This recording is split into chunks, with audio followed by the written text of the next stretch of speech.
Tayo na at sumamba, magpasalamat sa ating Panginoon. Tayo na kumanta, sumayaw sa saliw ng tugtugan, kay inang pagmasdan ang nagkakaisa at sama-sama magkakapatid. Tayo na sumamba, kumanta. Tayo na sumamba, sumayaw kay Jesus. Tayo na at sumamba, magpasalamat sa ating Panginoon. Tayo na kumanta, sumayaw sa saliw ng tugtugan, kay inang pagmasdan ang nagkakaisa at sama-sama magkakapatid. Kay Jesus ang iyong problema, magdasal, maghintay, magtiwala. Sa oras ng pangangailangan, si Jesus ang katugunan. Si Jesus ang ating Panginoon, kailanman di kanya iiwan. Si Jesus ang ating Panginoon, kasama sa lahat ng oras. Papuri at pasasalamat tanging sa'yo, alay. Tanging sa'yo, alay.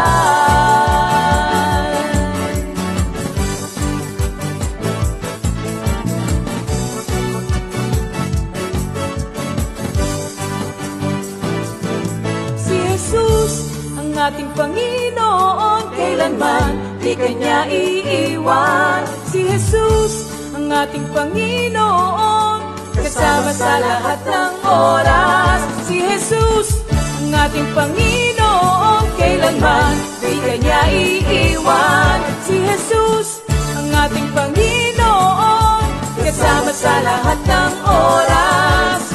Papuri at pasasalamat tanging sa'yo, alay. Tanging sa'yo, alay.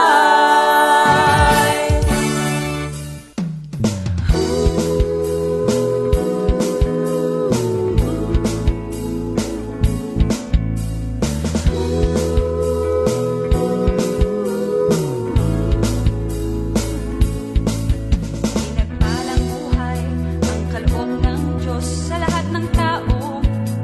May takot sa Kanya. Pinagpalang buhay ang kaloob ng Diyos sa lahat ng tao. Nagtitiwala. Praise God. Thank you, Lord. Mga kapatid, magandang gabi po. Welcome po sa ating midweek Wednesday Bible Study. Pero bago po ang lahat, no, binabati ko po ang lahat ng mga kapatiran dyan, no, sa ating, para makinig na po at manood sa ating live streaming. Pero magpatuloy po tayo sa isang panalangin. Ama, sa pangalan ng iyong anak na si Jesus, narito po kami magkakapatid, ina-acknowledge na even though it is virtual, narito po kayo sa kalagitnaan namin. Sabi mo, 2-3 magtipon sa pangalan mo'y naroroon po kayo. Salamat, Ama, sa pagsama na inyong Espiritu Santo na magbubukas sa aming puso, sa aming kaisipan. At alam namin, Lord, you will make us willing and able to do your words. Salamat pong muli, Panginoon, sa mga pag-aaral namin para lalo ka naming makilala at mapaglingkuran ka namin ng ayon sa inyong mga panukala. Lahat po ng papuri, pasasalamat, pagluwalhati at pagdakila ay para sa inyo lamang, Lord, na patuloy na kumikilos sa buhay namin para po, Lord, sa ikaunlad ng aming pananampalataya. Salamat po, Lord, in Jesus' name. Amen. Ngayon, sa ating pong pagpapatuloy, mga kapatid, we would like to make to make some announcement, no? We'd like to encourage everyone to take part as we build a new, bigger church, worship center po sa Bulacan. Ayan, para marami pa pong mga member ang maka-fit in at kahit anong amount po na sinasabi sa atin ng Banal na Espiritu, welcome po. Yan. Kasi pag tayo po ay nag-heed sa prompting ng Holy Spirit, tayo din po ang mabibless. Tapos pangalawa po, ini-encourage din po namin na i-visit ninyo ang ating YouTube channel, Compi Media. You can create your own account and subscribe. Aside from our original music, marami na pong na-upload na mga videos like yung mga past anniversaries po natin, Good Morning Jesus, Bible Studies, Fellowship, etc. Starting July po, magtatanggal na si Facebook ng mga live stream natin sa older than 30 days. Kaya nililipat na po natin unti-unti sa YouTube ang lahat. Kaya buksan po natin at lalo tayong mabibless. Kasi blessed na tayo, kaya pag nakinig pa tayo, lalo na tayong mabibless. Batiin naman po natin ngayon, mga kapatid, ang ating mga kapatirang nag-celebrate ng kanilang birthday.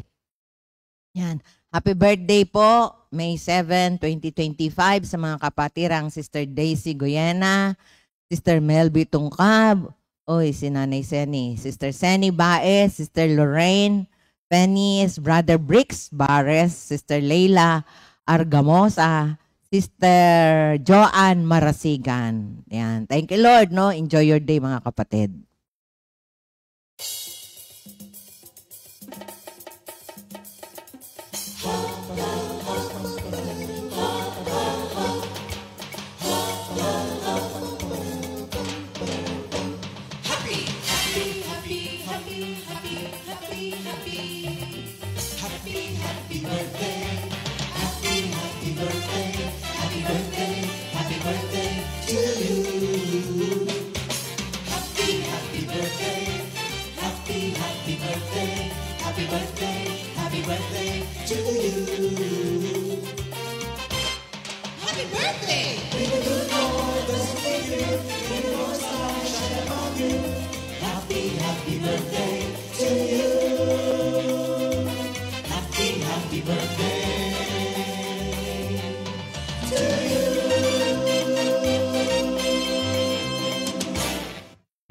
Ngayon naman po, mga kapatid, i-prepare na po natin ang ating mga sarili, yung mga gagawin po natin, iwan po natin panandalian.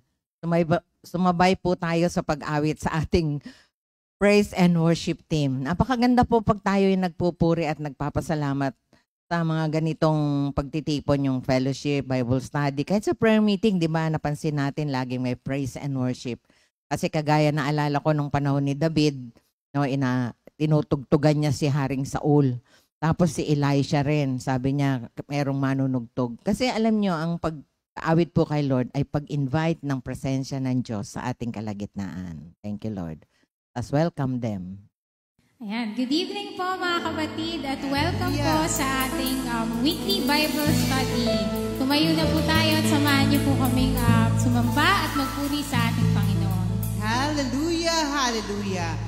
Napakabuti ng ating Panginoon at binigyan na naman tayo ng pagkakataon upang makapag-aral, makapagpuri at makapagpasalamat sa lahat ng ginawa ng ating Panginoon sa atin. Hallelujah, hallelujah. Pag-ibig mo, Yahweh, ay di nagmamaliw. Sa tuwi-tuwina'y aking aawitin.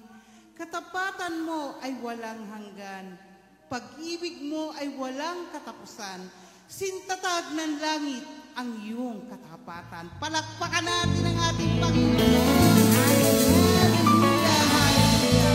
Katandaan natin, anuman ang dumating sa ating buhay, ang lahat ng ito ay makakayanan natin sapagkat si Kristo ang magbibigay ng lakas sa atin. Awitin natin ito, mga kapatid. Hallelujah.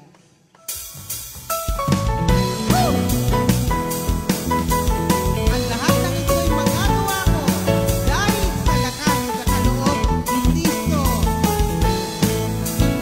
Ang lahat ng ito magagawa ko dahil sa lakas ng kaloob sa akin ni Kristo. Ang lahat ng ito magagawa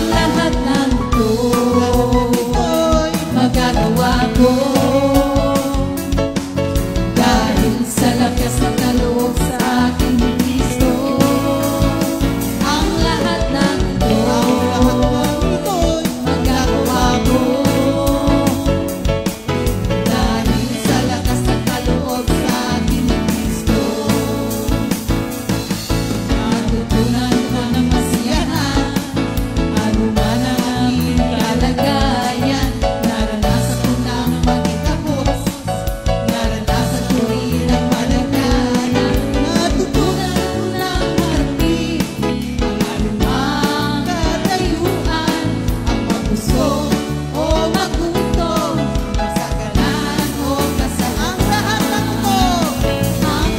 ng ito, magagawa ko. Dahil sa lakas ng kaloob sa ating Kristo. Ang lahat ng ito, magagawa ko. Dahil sa lakas ng kaloob sa ating Kristo.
Minahal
Salamat sa ating music ministry. Thank you, Lord. No? Ang gift po talaga yung pagkanta.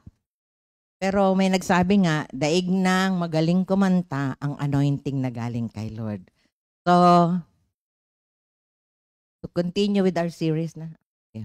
Mga kapatid, ito pong ating Bible study ay pagpapatuloy pa ng Book of Romans. Thank you, Lord. Alam nyo, isa yan sa mga sinasuggest ng maraming mga ngaral na pag-aralan natin itong Book of Romans. Kasi sabi nila, ito ay Book of our salvation. No? Diyan natin makikita, salvation, yung justification, sanctification, ayan, dyan po sa Romans na yan. So, to continue with our series po, i-welcome po natin si Minister Ernie Acayan and Minister Mon Gilido. Pag-uusapan po nila ang chapter 10 at dyan po ito, isang popular po na verse, yung sabi, faith comes from hearing and hearing by the word of God. Kaya napakahalaga po na nakikinig tayo ng salita. Sabi nga po sa Revelation 3, hindi lang nakikinig, nagbabasa. Kasi pag binabasa natin, naririnig natin yung word, na-develop ang faith natin. At pag na-develop ang faith natin, lalo po tayong nakakasunod sa ating Panginoon. Praise God. Ay, magandang gabi po sa ating lahat at welcome po sa weekly Wednesday Bible Study. At po kasama ko si Brother Mon at ang ating pag-aaralan ay hearing the Word of God. No?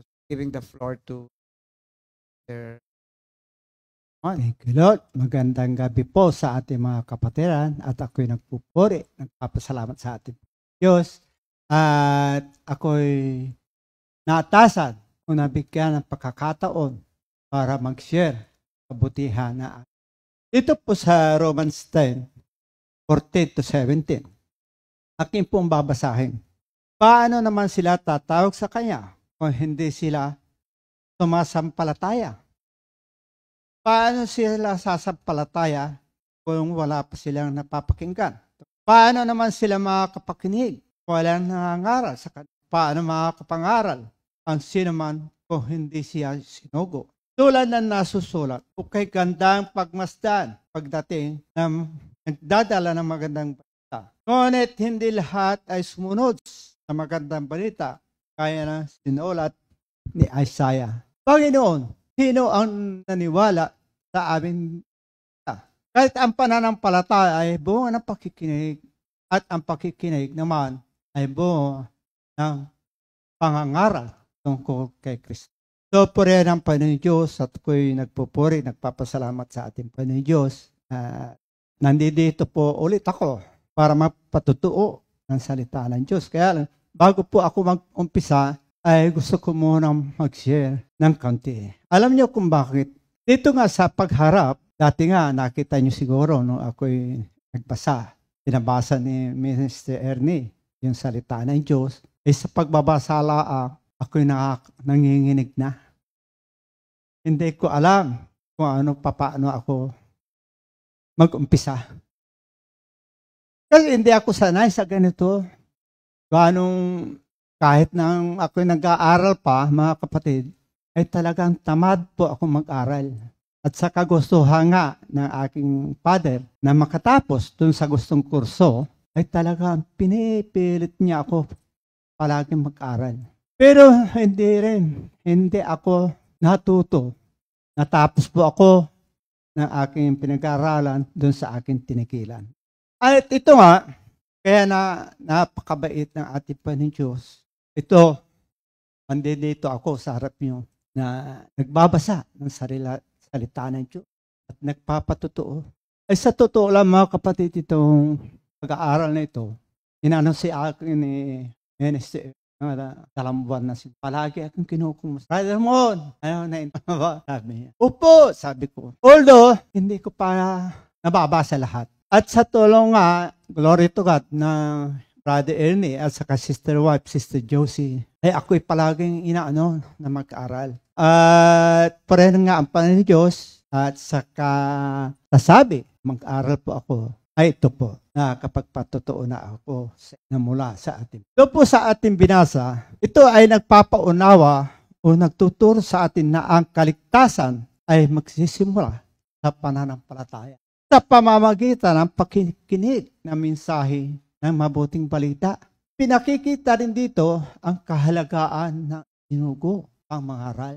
Napakahalaga atin mga kapatid. Kaya dito po sa kahalagaan ng pananampalataya. Ito ay nagdudulot ng kaligtasan. Hello mga kapatid. Pananampalataya natin, nanampalataya sa ating Panginoon Diyos, andoon na ang kaligtasan.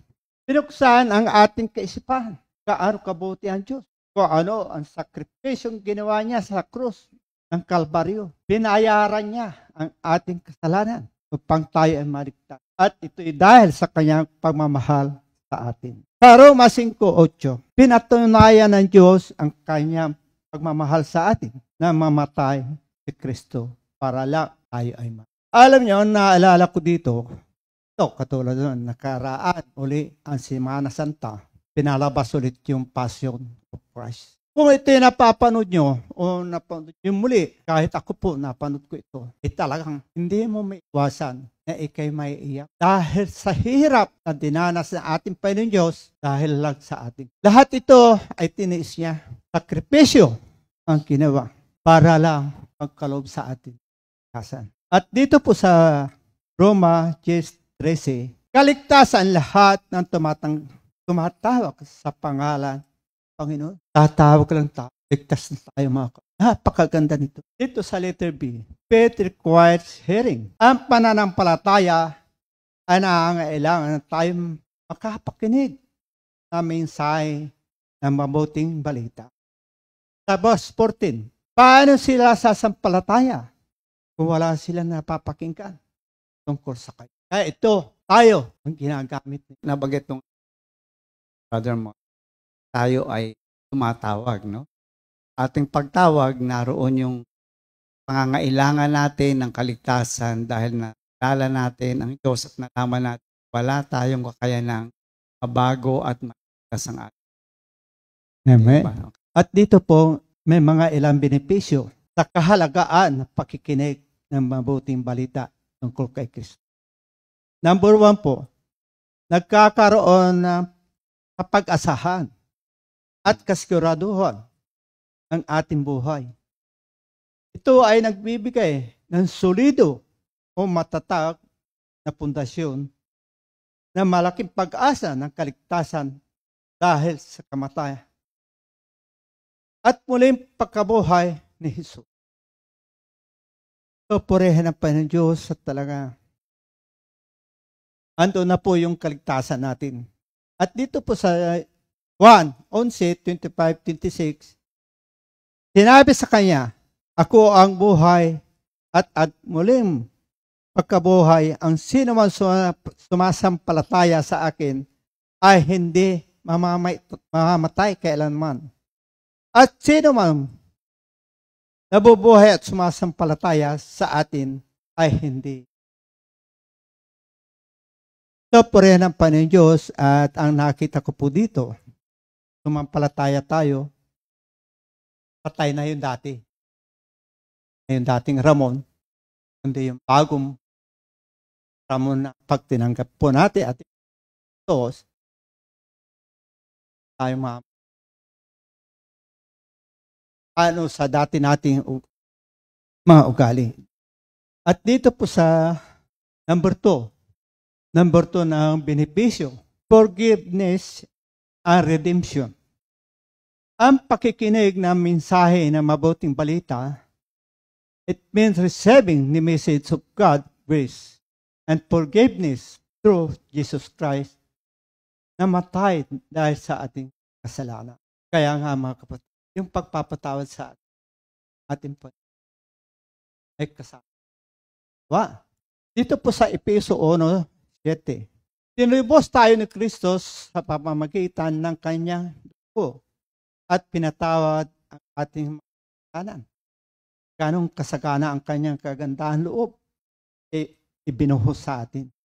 Number 3, transformation.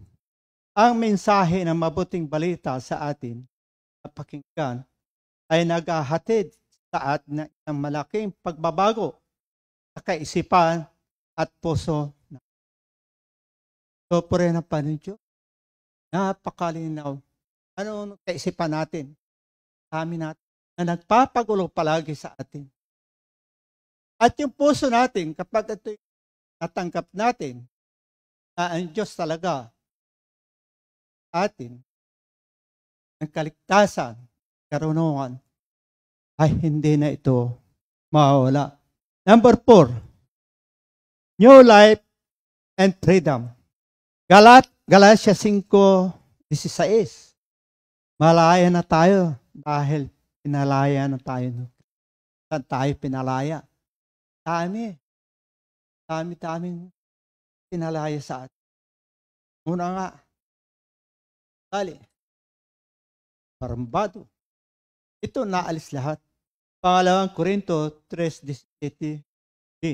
At kung nasaan ang Espiritu ng Panginoon, ay naroon ang ating kalayaan.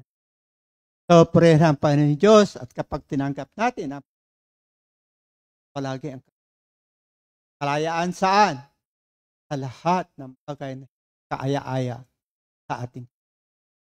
Kaya nga, hindi ka na takot. Kasi alam mo na ando na kasama natin ang ating Panginoon Diyos. Dito po sa number 5, relationship with God restored. Ang mabuting balita sa atin na pakinggan at tinanggap ang naging daan upang manumbalik ang ating relasyon sa Diyos. At ngayon ay nararanasan natin ang kanyang presensya at pag-ibig. Pangalawang Korinto 5:18, ang Diyos ang gumawa ng lahat ng ito sa pamamagitan ng Kristo. Ibinilang niya kami mga kaibigan at hindi kaaway. Ipinagkatiwala niya kami upang maglingkod, upang sa ngayon ang mga tao ay maging kaibigan. So, purihin ang Panginoon Diyos at talagang paghayo, pagbibig, pakilala ang ating Panginoon. Kaya nga, ganon din po ang ginagawa natin palagi na mahayo. Una-una, ikan na, mga kapatid. Dito po sa number 6, joy and peace fulfillment. Pilipos 4:7, at ang kapayapaan ng Diyos na hindi kayang unawain ng tao, siya nag-iingat sa iyong puso at pag-iisip dahil sa inyong pakikipag-isa kay Kristo Jesus. Andun na po yung kapayapaan na bigay ng ating Panginoon Diyos. At siya nag-iingat sa atin puso. Kaya nga, hindi na tayo nakakabigkas, hindi kaaya-ayos. Kasi puso natin. Kasi kapag nakontrol natin pa ng Diyos, malabas ay nap. So, dito po sa number 10, hearing requires preaching. Paano sila sasampalataya kung wala sila pakinggan tungkol sa Kanya? Ito yung vital rules, mahalagang papel ng mensahero. Ang nagbabahagi ng mabuting balita ng kaligtasan. Paano naman sila makakapakinig kung walang nangangaral sa Kanya? This is a call to action. Ito po yung gawain ng mga manggagawa. Ito ay isang panawagan sa pagkilos ng Kristiyano upang mangaral. Ito po tayo, tinawag na atin. Kailangan kumilos para ang salita ng Diyos may hayag kung saan man. Alam niyo mga kapatid, ang kung nga dito, kahit saan, kahit bundok. Kami nga, nung asayin kami sa Lian. Ang lugar na pinupuntahan namin, 7 bundok, ilalakad po na. Talagang 7, ha? Ito po yan. Malayo talaga. Malayo. Kahit nandoon ang kapaguran, solo ang pawis, pagdating mo, masayang-masaya ka pa. Dito po sa Romans 10:15. Okay gandang pagmasdan na ang pagdating ng mga nagdadala ng mabuting balita. Mayroon divine commission o dakilang tagubilin sa atin ang Diyos bilang mananampalataya sa Sa Matthew 28:19-20, kaya't humayo kayo at gawiin yung alagad ko ang lahat ng tao sa lahat ng bansa. Bautismuhan niyo sila sa pangalan ng Ama at ng Anak ng Espiritu Santo. Turuan niyo sila sumunod sa lahat na pinag-uutos kayo niya. Tandaan ninyo, ako'y laging kasama ninyo hanggang katapusan ng panahon. Purihin mo. Alam niyo ba, kahit saan bansa, at totoo yan, galing din po kami sa pag nagpunta ka sa ibang bansa, ang ano mo doon, may tanang malaki para maitustos mo sa iyong pamilya. Pag-aaral mo po sila, mabigyan na magandang kinabukasan. At totoo yan mga kapatid, alam niyo, nung kami nasa Greece, Sister Jo, na nag-uumpisa na unti-unti. Yung linggo lumalabas para lang prayer meeting. At naisipan niyo, alam niyo mga kapatid, naisipan niya na ako'y kunin. Alam niyo kung bakit ako'y kukunin. Dito ako sa Pilipinas, may kasama. Ang sabi nga ni Sister Jo, bago kasi nagkakausap kaya lang katabi babae.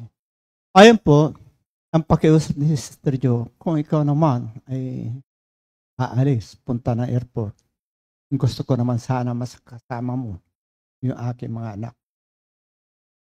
Hindi rin nangyari mga kapatid, dati nihatid ako sa airport, nakasama ko yung babae. Sakay, pagdating na airport, ito alam niyo kung bakit. Mayroong massacre na naganap sa Athens na ang pumatay na employer ay taga-Asia, mga Thailand. Ito kaya lang ako na napatigil po ako sa Cairo. Na-stranded po ako ng ilang oras. Tumawag si Sister Jo sa akin na doon sa information na ako ibabalik sa Athens. Sabi ko, paano pa ako makakabalik? Wala na akong ticket, wala na akong pera. Iisanda na nga itong pera ko. Paman, naibalik ako sa Athens. Pagdating na Athens, napatigil na naman ako. Napinding na naman kung ilang araw. 5 araw na nakulong ako doon. Sabi ko, nung huling araw na, Lord, papasukin mo ako sa bansa ito. Kami maglilingkod. Hihikayat namin. Sasabihin namin na ang Diyos ay hindi marunong magpabaya. Ang Diyos natin tinatawagan ay totoo. So, noong 5 araw, ako naglalakad na pabalik sa aeroplano. Kasi noong mga panahon na yon, summer, ang mga employer, wala, nasa bakasyonan at nagpapasarap ng buhay nila. Wala na. Ang sabi ng employer na Sister White, wala na magagawa.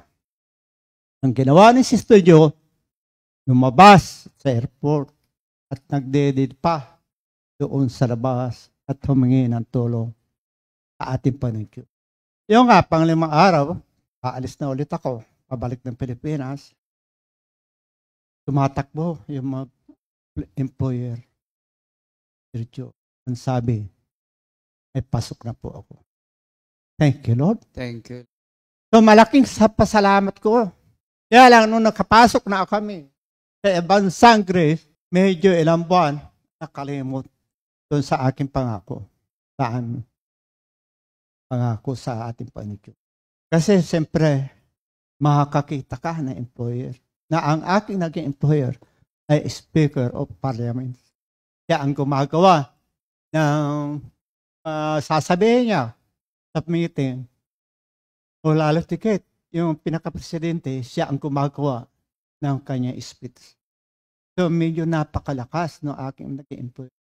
At linggo-linggo kami nagpapaalam para lang magkaroon ng prayer meeting. Sabi na aking employer, Ramon Jose, hindi ko na kayo papayagan na lumabas. Kailangan ko kayo dito.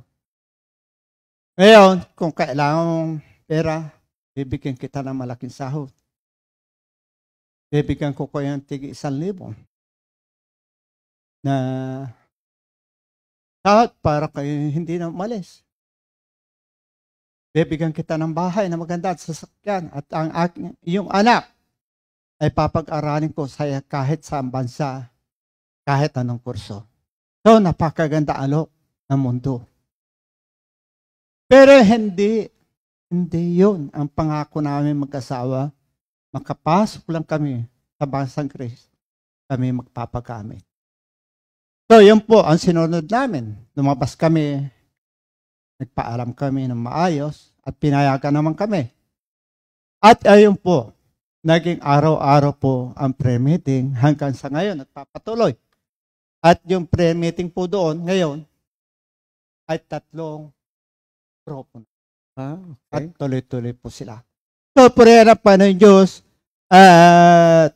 Dito po sa yung life verse natin po. 2 Timothy 2:2. Ang mga narinig mo sa aking harap ng marami, saksi ay pagkakatiwala mo sa mga taong may karapatan at kakayahan magturo naman sa iba. Ayon po talaga ang ginawa namin sa atin. Kaya nagkaroon ng 3 grupo. Ukay gandang pagmasdan ang pagdati ng mga nagdadala ng mabuting balita. Nag-aagalak ang mga hinahayuan, pinapahalagaan at nirerespeto ang tinatanggap ng humahayo. Pag dumarating tayo sa ating hinahayuan, hindi sila magkaintindihan kung ano-ano iaahin para lang tayo mapasaya. Kaya doon sa ginagawa natin ito, ay doon lugod na lugod ang ating panday. Ganon din po yung hinahayuan po natin. Sa Isaiah 57, ukay kandag pagmasdan sa mga kamundukan, ang mga sukong dumarating upang ihayag ang kapayapaan ang nagdadala ng magandang balita at ipinahayag niya ang tagumpay at sasabihin, yun, ang Diyos ay magkahari. Kaya nga, tayo nahayo kahit. So, naalala ko nga ito. Kami humayo sa Mindoro. Alam niyo yung tinawid namin ilok, siyam na ilok, para lang may hayag at salita ni Diyos. At tuwan-tuwa, at alam niyo mga ita, yung mga pinuntahan namin, akala namin walang tao, iisa nandun. Tapos nung kami nagsasalita na sa studio, naglabasan, nakahabahag sila. At purihin ang Panginoon Diyos, dahihayag ang salita ng Diyos ng tagumpay at nakabalik kami na maluwalhati. Ang tinutukoy dito ni Propeta Isaiah ay ang mabuting balita ni Jesus. Nagagalak ang mga hinahayuan natin ng mabuting balita si Jesus sapagkat naroon ang kalayaan ng mga tao nakarinig ng manggap at sumampalataya. Kalayaan sa pagkabihag sa kasalanan, kalungkutan, kawalan ng pag-asa, at marami pang iba. Napakaganda mga kapatid. At nagpalaya tayo. Dahil sa ating pagpe-pre-meeting, ando ng kalayaan. Sa aming malaya, napalaya natin sila. Masasamang besyo at masasama lumalabas sa mga bibig. Opo, yes. Pamamagitan ng salita ng Diyos na pinabahagi, lumalaya ang mga tao Amen. sa mga bikig ng aman, no? Dito po sa Romans 10:16. Pinauunawa dito ni Pablo na hindi lahat na nakarinig ay tatanggap. Aasahan mo na po natin ito. Matthew 13:14, 15b. Matutupad sa kanilang sinasabi ni Propeta Isaiah. Makinig man kayo ng makinig, hindi kayo makakaunawa. Kailanman ay tumingin kayo ng tumingin, hindi kayo makakakita. Kailanman, sapagkat naging mapurol na ang mga isip ng mga taong ito. Mahirap makarinig ang kanilang mga tenga at pinikit na ang kanilang mga mata. Hello? Totoo yan nagaganap na ang lahat ng hinayuan natin ay hindi na natili. Alam niyo kung bakit? Kasi ang puso, tanggapin ang salita ng Diyos. At dito po sa panghuli, Romans 10:17, God's plan for salvation to mankind involved hearing the gospel, believing it, calling the name of the Lord. So, purihin pa ng Diyos at yung ipinahayag po natin ng salita ng Diyos ay para sa ikaliligtas ng karamihan. Lahat ating mga bubuksan pa ay para maligtas sila ng salita ng Diyos. Thank you, Lord. Salamat, no? Napakaganda po nung pagpapahayag at ibinahagi rin niya yung personal niyang karanasan. Kaya nga po ang buhay ng mag-asawa, lalo na si Brother Mon ngayon na naririto, ay pagpapatunay na hindi nasasayang at napakahalaga na tayo'y laging nakikinig ng salita ng Diyos. Po, ang salita ng Diyos ay may kapangyarihang baguhin ang ating buhay. Bago tayo maghiwa-hiwalay, maganda ho yung kasi minsan ang tingin natin sa pag-aaral ng salita ng Diyos. Para bang obligasyon. Ako, daming dose, ang daming. Binanggit ho niya yung hindi yung duty, kundi yung pribilehiyo, no? Sabi dito, bagong buhay.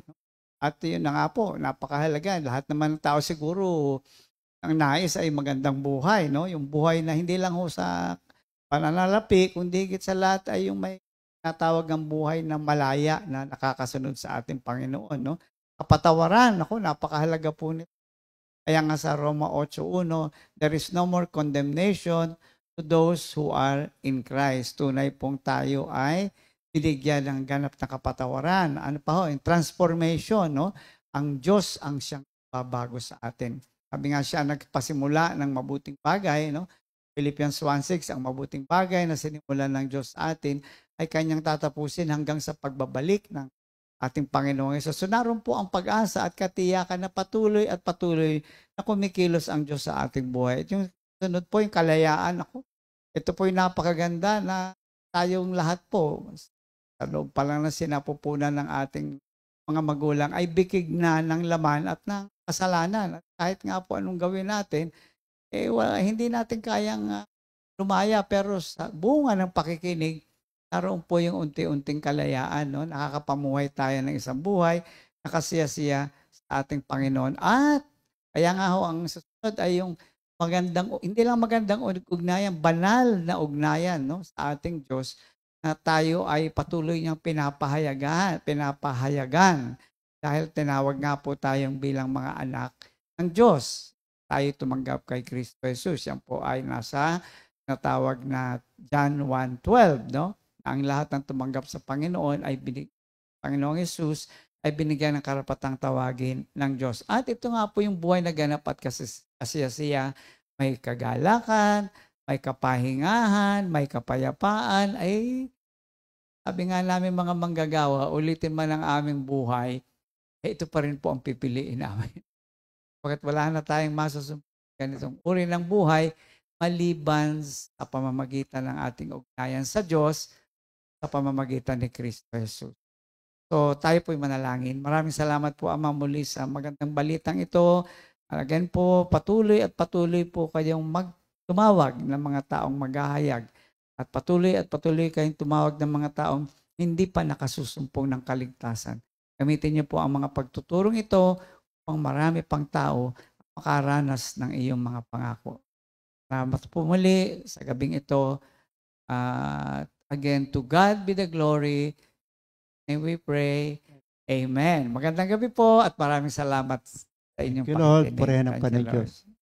2 Timothy 2:2.